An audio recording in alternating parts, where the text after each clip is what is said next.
Hello, welcome back to the Lit Course. Today we're going to be focusing on Huckleberry Finn. We're going to make the general assumption that you've already read the books, and so we don't have to go deeper into the context of the story. But we're mainly going to focus on the characters and how each scene affects all the characters and their morals. Today we're going to be focusing on violence and cruelty that are prevalent throughout the novel. Violence and cruelty appear in many different forms that allow the story and the characters, especially Huck, to develop. In several scenes in particular, you can see how cruelty and violence affect Huck's development both as a character and Huck's general moral development.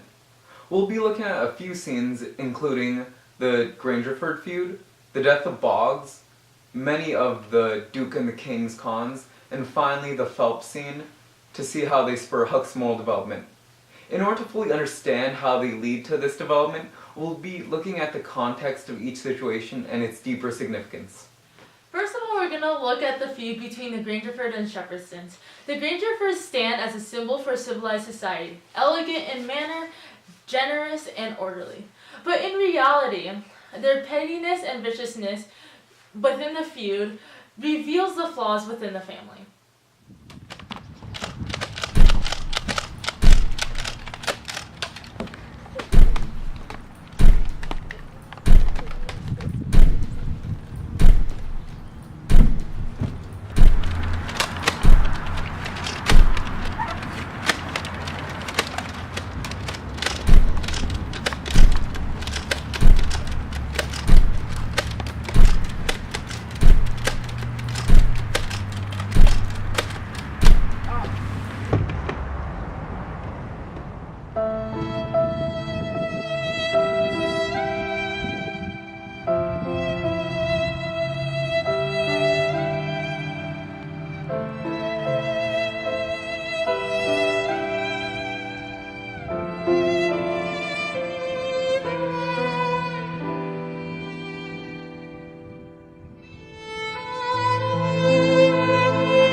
Enjoy the video.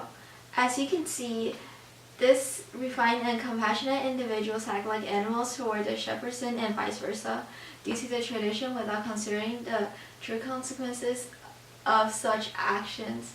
The true absurdity of the feud is emphasized even more strongly when both sides do not even remember how the feud began in the first place, simply because that it is the way things have been.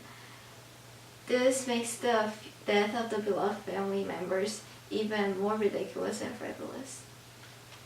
Twins' depiction of violence and the effects on the victims aid in humanizing the victims and making us better understand the human costs of society's impetuous violence.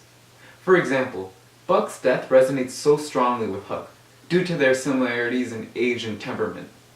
Huck felt welcomed and cared for by the Grangerfords. So their personal connections and their deaths go on to shape Huck's worldview. Next we'll focus on the Duke and the King. Although the Duke and the King are not physically violent, they are emotionally cruel. They con unsuspecting victims. On multiple occasions, Huck watches them perform these acts of cruelty against innocent townspeople. Initially, Huck watches from the sidelines, aware that what they are doing is wrong, but too afraid to speak up. As they swindle more and more people, it drives Huck to reconsider his morality and stand up for what he believes is right. One of the Duke and King's most infamous schemes is where they con 3 sisters out of their inheritance. This further demonstrates the cruel nature of the Duke and the King, for they feel no remorse or guilt. Furthermore, they sell off the slaves, possessions, and house of these 3 sisters, leaving them with practically nothing. These sisters are still grieving over the death of their uncle, but their mourning means nothing to the Duke and the King, who make mockeries of the funeral proceedings. Huck, however, finally frees the sisters from the merciless clutches of the Duke and the King due to his personal connection with the sisters. Huck's infatuation with Mary Jane eventually leads him to do the morally correct thing. Another example is the Phelps episode. For this scene in particular, we're going to focus on other characters, mainly Tom, and their roles in developing the plot. Tom's cruelty towards Jim and Huck while helping Jim escape varies greatly from previous forms of cruelty. In all previous situations, the perpetrators have been aware of the damage that the cruelty would cause on a direct level. However, unlike the rest of the characters, Tom is ignorant to the true significance of his actions. Hey, sorry to interrupt you guys, but I think your point could be better exemplified through Judith Fetterly's literary criticism, Disenchantment, in which she states that, quote, the final sequences of the novel are studded with instances of the pleasure Tom takes in other people's discomfort, end quote. Due to Tom's self-righteousness, he puts himself and the other characters in situations that are both dangerous and unnecessary. What Tom believes is the moral high ground and what is the proper way to save Jim is what in fact actually causes Jim to lose his freedom. As Fetterly states, quote, the novel exposes the hypocrisy of Tom Sawyer, who in turn enacts cruelty after cruelty, claiming to be freeing Jim, but in fact actually enslaving him, end quote. So for now, back to you guys! Now, although he knows what he's doing is causing discomfort to others, due to Huck and Jim outright telling him, Tom fails to grasp the moral implications of this self-serving behavior, only thinking of adventure. This is a stark contrast to one of the most important examples of cruelty in the book, where Huck deceives Jim when they were separated by the fog on the Mississippi.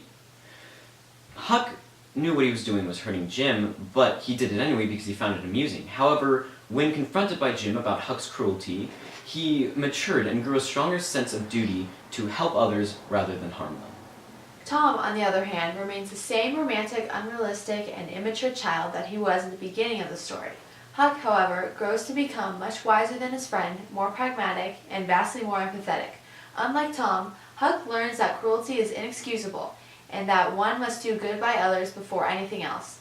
The contrast in the development, or lack thereof, can be seen clearly in the Phelps episode. The next main scene we are focusing on is Boggs' death.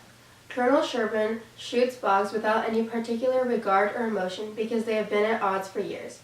Boggs' death spurs the crowd into forming a mob to avenge him. Here's a short clip.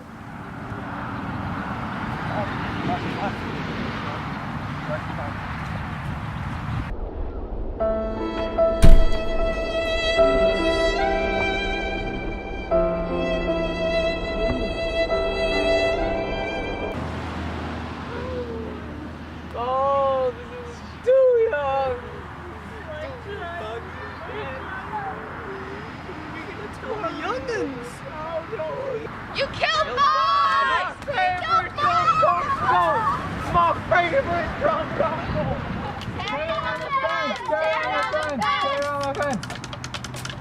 The idea of you lynching a man, it's amusing.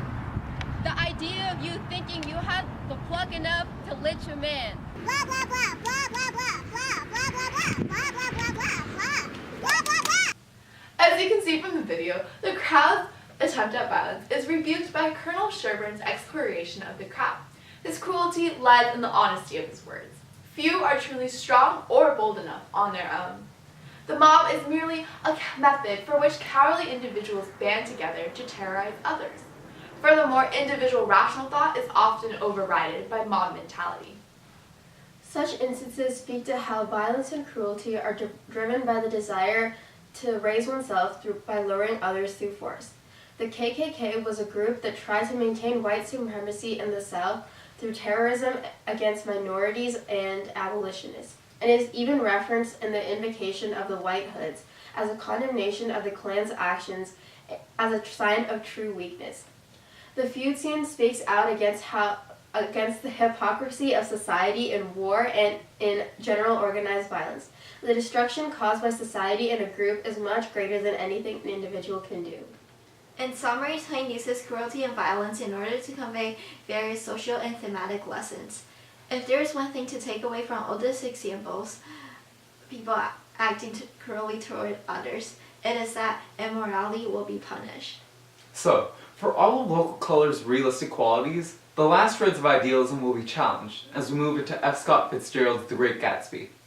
Will the cruel end up lying in a sunken house on the Mississippi, or will they go free?